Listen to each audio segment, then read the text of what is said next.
नमस्कार. आपण सवतखेडा इथे आलो आहे. तालुका जामनेर, जिल्हा जळगाव. सवतखेडा ताईंच्या शेतामध्ये आपण आलो आहे. ताईंनी आपल्या सांगण्यानुसार SRT पद्धतमध्ये लागवड केली आहे आणि मका लागवड केली आहे SRT पद्धतमध्ये.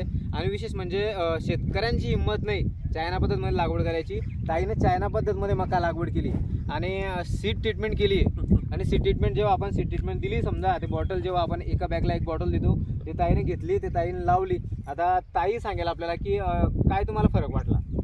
ताई, तुमचं नाव सांगा. ज्योती संजय पाटील, राहणार सवतखेडा, तालुका जामनेर, जिल्हा जळगाव. तुमचं शेती किती आपल्याकडे? 4 एकर. 4 एकर शेती ताईंकडे. आणि पूर्ण मका लागवड केली तुम्ही. किती तारखेला लागवड केली आहे? 19-20 तारीख. 2 दिवस लागवड केली ताईनं. 19 आणि 20 तारखेला पाणी सोडलं. म्हणजे 20/11/2025. आजची 3/11/2025. म्हणजे 12 ते 13 दिवस झाले. आता 12 ते 13 दिवसाची मका. तुम्हाला मकाकडे पाहून काय वाटतं की फरक वाटला काही? याच्या अगोदर तुम्ही लागवड केली होती? लागवड केली होती पहिल्यानं, पण अशी नव्हती बा. या बारची म्हणजे एकदम व्यवस्थित आहे बा. आणि पानं बी चांगले, माल बी चांगला दिसतोय बा, त्याची वाढती बी चांगली दिसते बा. आणि एवढी मुई पालीच नव्हती. आणि हे पहा मित्रांनो, सीड ट्रीटमेंट केल्याचा डायरेक्ट अनुभव शेतामध्ये येऊन. आता हे आमचं शेत नाही आहे, आम्ही ज्यांना बॉटल दिली होती त्यांचंही शेत आहे. 13 दिवसाच्या मकाची मूळ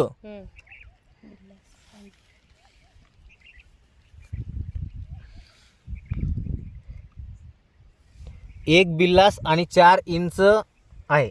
म्हणजे 1.25 फूट पर्यंत ते मूळ वाढले. आता डायरेक्ट आम्ही आपल्याला प्रूफ दाखवते. आपली जर मका लागवड चालू असेल किंवा मका लागवड अजून बाकी असेल, अजून मका लागवड 15 दिवस चालू शकते. म्हणजे 15 डिसेंबरपर्यंत आपण मका लागवड करू शकतो. तुम्ही तुमच्या शेतामध्ये एक बॅगसाठी सीड ट्रीटमेंट करून पहा आणि स्वतः स्वानुभव घ्या. आणि उत्पन्न वाढीसाठी, टार्गेट उत्पन्न घेण्यासाठी आपल्याला काहीतरी करावं लागेल, शेतीमध्ये नियोजन करावं लागेल. आता ताईनं चायना पद्धतमध्ये नियोजन केलं आहे आणि पूर्ण उगम क्षमता सीड ट्रीटमेंटमुळे 90% उगम क्षमता झाली आहे. ज्या ठिकाणी 3 दाणे पडले त्या ठिकाणी सुद्धा उगम क्षमता परिपूर्ण झालेली आहे. समजा 3 दाणे जरी पडले ना, तरी तिघं आज वरती आले. आणि या सीड ट्रीटमेंटसाठी तुम्हाला जर लागत असली तर कॉन्टॅक्ट करा. मोबाईल नंबर आहे 95 18 92 27 56.